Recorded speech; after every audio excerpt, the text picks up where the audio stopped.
guys, welcome. Chris Cox here for another Kiss guitar lesson. So lots of Kiss guitar lessons coming. Ace Frehley's coming to Winston-Salem, North Carolina, which is where I live.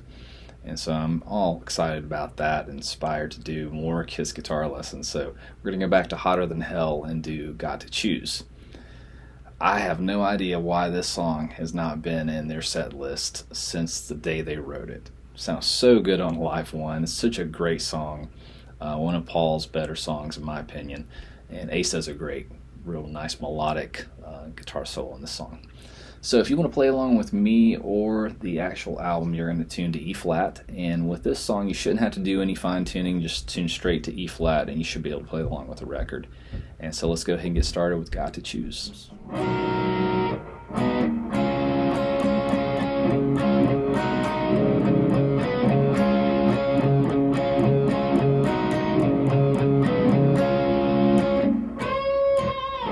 So let's go over that part. So your ring finger is going to be positioned here on the 9th fret of the G. You're going to have your middle finger on the 8th fret of the B string, and then first finger on the high E. It's the 7th fret. And you're going to be playing all three strings together. And then you're going to come up here and bar your first finger across the 5th fret of the G and B string and do a... And then you're going to shift that exact same shape down a whole step, which will be the 7th fret of the G and B. So we have, then we come to here and go, and that's going to be that kind of double stop chordal type bend. It's going to be here. You're going to do the bend on the 13th fret of the B string. You're going to anchor here at the 10th fret of the high E and do a, and you're just hitting both those strings together like you would strum a chord. But that one part where we do a, you're coming back and forth from the the open D string. So let me play all of that together really slowly.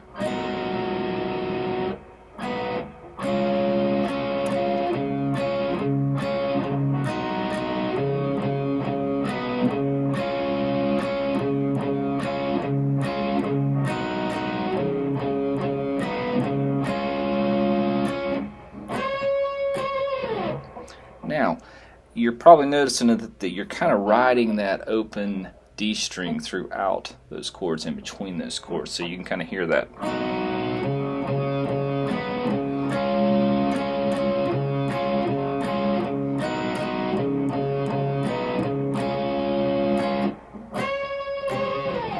Now, after you do that bend here, this kind of a double stop lick, if there's obviously two guitar players, I'm not so sure that maybe one person is doing and just doing all the chords, and then someone else is coming up here, and so that you can get back to that really quick. But I've been playing along with the song, and I kind of figured out a trick here that I think will help. So when you come out of this and you do this,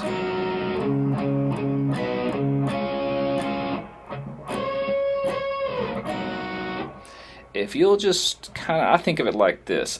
My first finger is already going to be anchored here on the 10th fret of the high E. If I just kind of keep that position and just slide down to, 3 frets,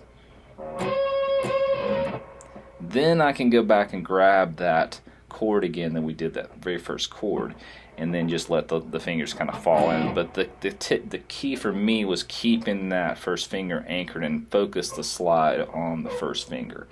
These fingers kind of just seem to kind of fall in place. So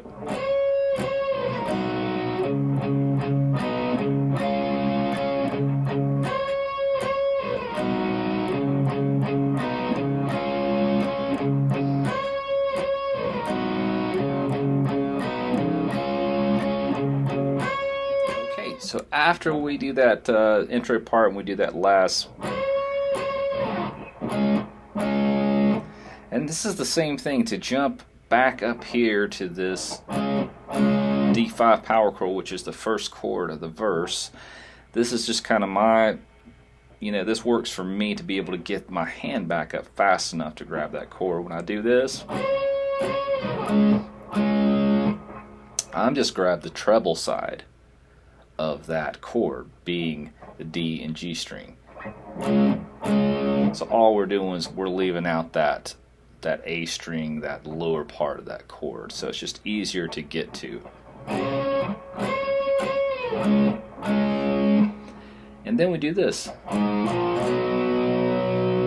Now that's going to be an open A string to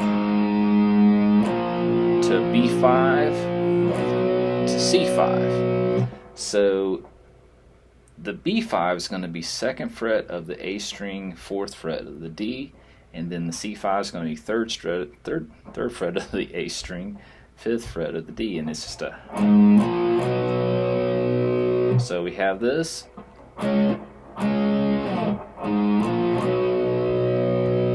Now there's a little melody played by one of the guitar players. I'm not sure if it's Paul or Ace, but you hear that little part, that little melody part in there after you get to that C5, and all that is just you're gonna have that, you know, first finger on the 3rd fret of the A, ring finger on the 5th fret of the D, and then pinky finger on the 5th fret of the G, and you're just grabbing that. So once you get that chord, that C5 chord,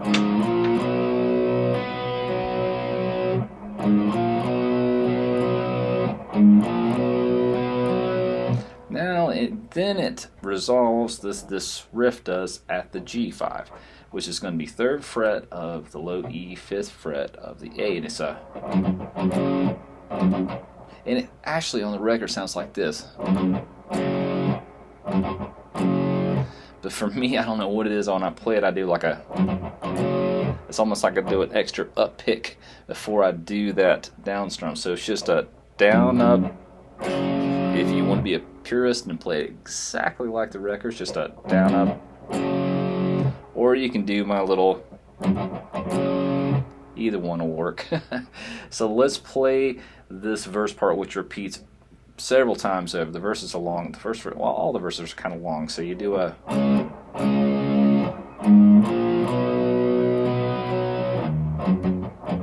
And I should say right before you do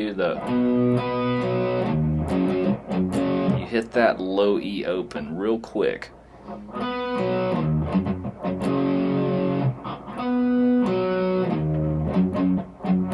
It's kind of really muted in there, but gives it a little swing.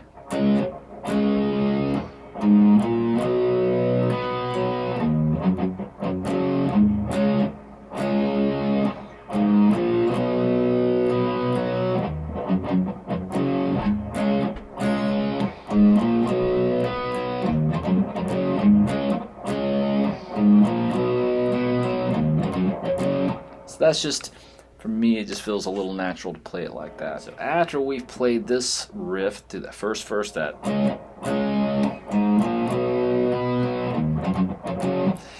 last time through, we do we play this part.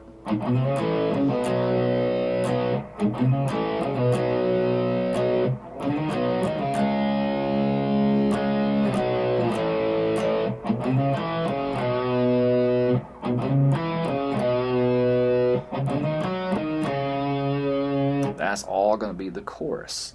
So we'll go over that part next. So we do that last pass through.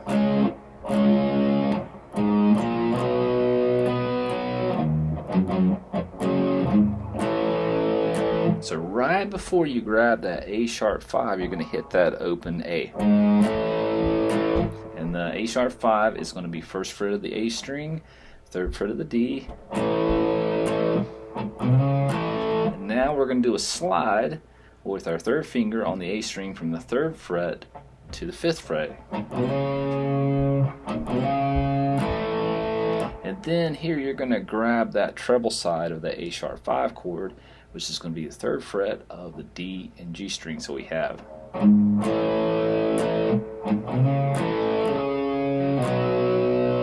Now once you come back to here, come back to the D, then you're going to play a C5.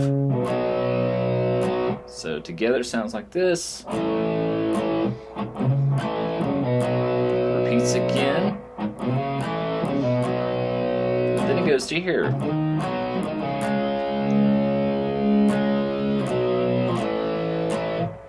So the nice thing about this lick is if you get this, then you've pretty much got it, because that just repeats down here in the 5th position. So we do that, we'll go through again and repeat that. So the A sharp 5 first, down, 2 strums, 2 down strums. Here's the slide, repeats. Then it goes to the 5th position. And then we go from D5, C5 to A sharp 5. Now changes right here, we do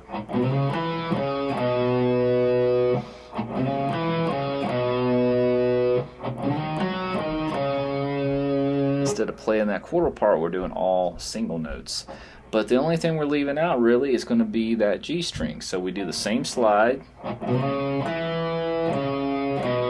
We're just playing single notes, so that's going to be a slide from C to D to the F here on the 3rd fret of the D, back to the D on the A, and then back to the C.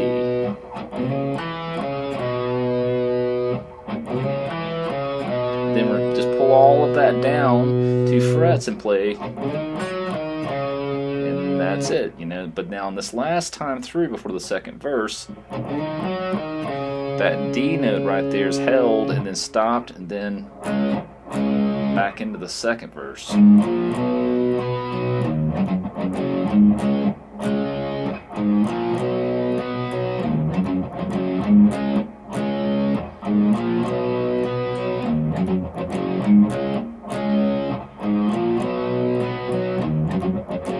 But the nice thing is what we've already learned in the 1st verse, its 2nd verse is the same.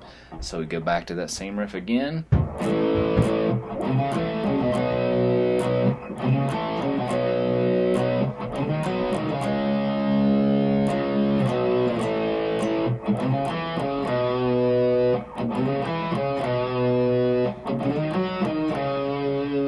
And this is where the guitar solo will come in, so we'll cover that next. The drive pedal or distortion that I'm using on all my lessons, especially for all of this year, has been with the Bixonix Axentrix A1 Drive pedal.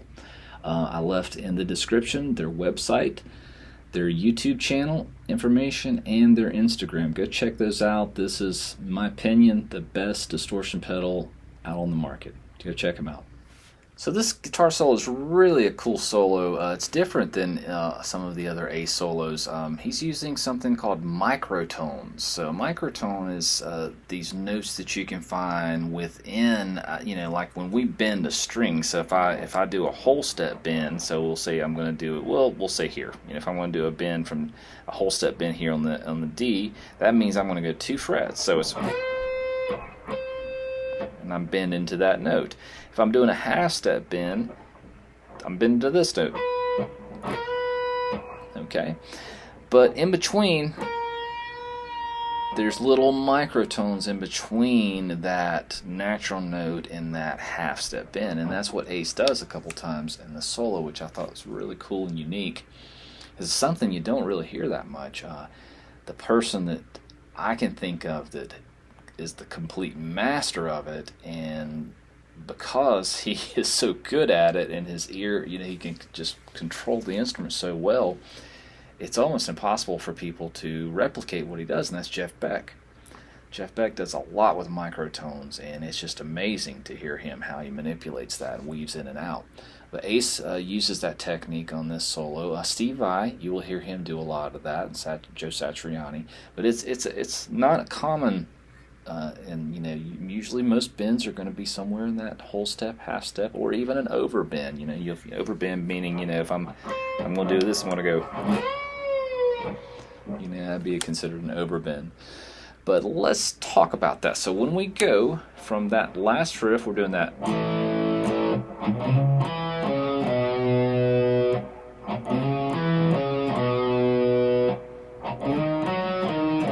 After that's where the solo starts, and it goes.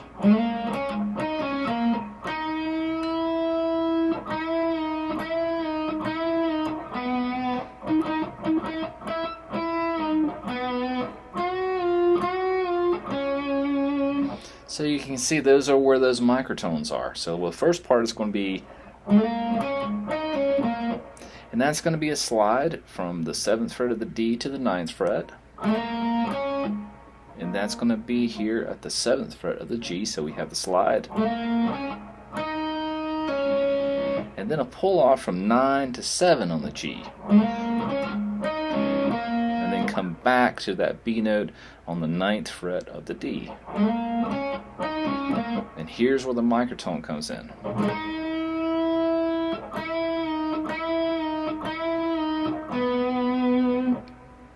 So that's the 9th fret of the G, and you can kind of see I'm just barely bending that string up and then rocking back and forth from the natural note to that slight bend.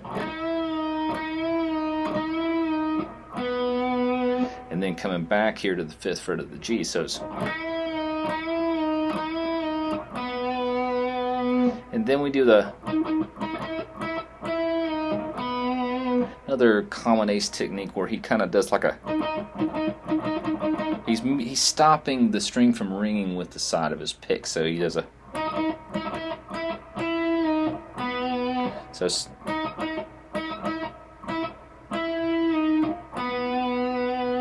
so you have to pick the note as you get ready to come back up with it. You mute it with the side of your pick. We'll go through this what we got so far. So we got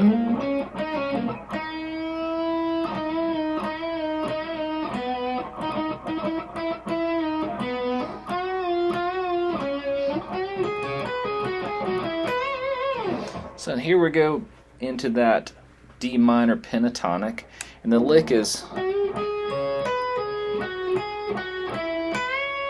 and that's just going to be a bend up, a kind of a partial bend here on the 12th fret of the G. Now you're going to bar your first finger across the 10th fret of the B and high E.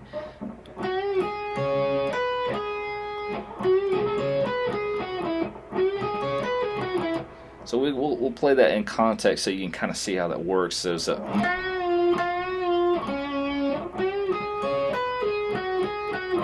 when we come back up from that,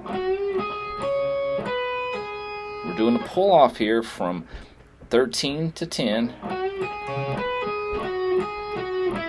and then we play that lick, which is going to be 12 on the G, 10 to the B, back to the 12, back to the 10 on the G,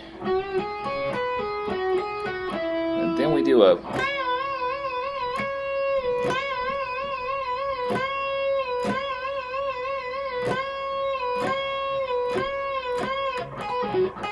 and that's the little lick right there. That little triplet is added on the Alive 1 version. So I'm going to show you that. So after we do that, and we're doing that big wide vibrato and bend here on the 13th fret of the B.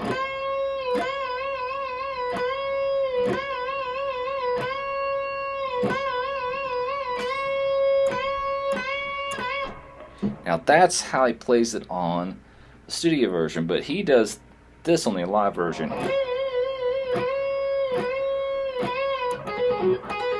And I really dig that, so I'm going to show you that.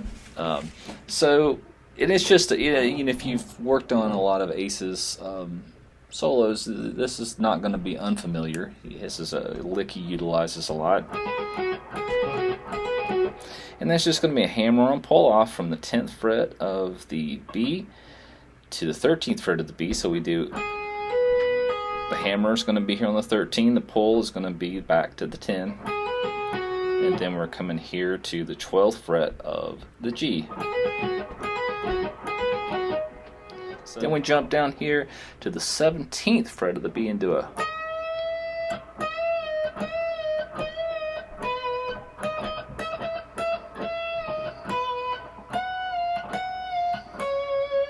So we got two more micro bends right there. So when we get to the 17th fret of the B, we do a, and that comes back to the 13th fret of the B. Then we do that same little, and we're bending that note up slightly as we play that lick. And then we come to the 19th fret of the B and do it. then that comes back to the 15th of the B. Again, a microtone. And then we do this. So that's going to be, and he, you know, I do it. And again, this is, if you studied Ace's solos, another common lick of his. So we do a, and that's going to be a hammer-on pull-off from 13, 15, back to 13. So, and then to the 15 on the B. So we have, and then we do it.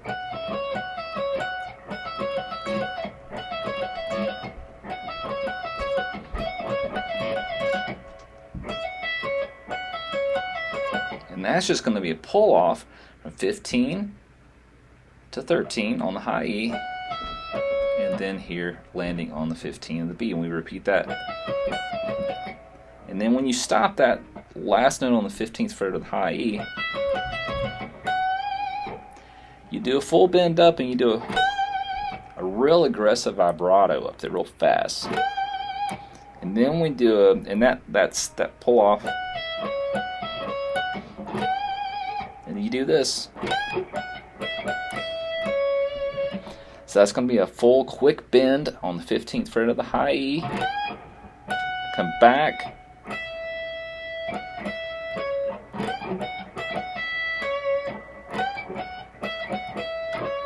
And that last part is going to be 13, 15, 13, 15. And then we do a,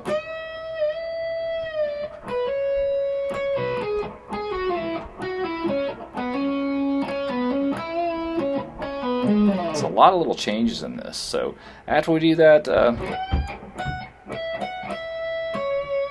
we go here to the 16th fret of the B and do a, and then come back. That's going to be a hammer on from 13 to 15 on the B. So you do a, and then we do a, that's going to be a pull off from 15 to 13, and then 14 on the G. So we have, we go up here and do a, and that's going to be a pull off from 14 to 12 on the G, and slide into the 10th of the G. So it's,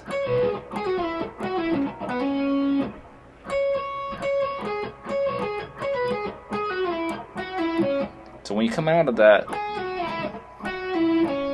you're going to do the pull off here from 12 to 10 on the G, and then here on the 12th fret is kind of where that lick resolves. And then you do a hammer on from 10 to 12 and do a, and that's just going to be a pull off back to the 12, little bend, and that's a 2 picks. On the second one you pull off from the 12 to the 10 on the D, and then that ends the solo, and we go back into the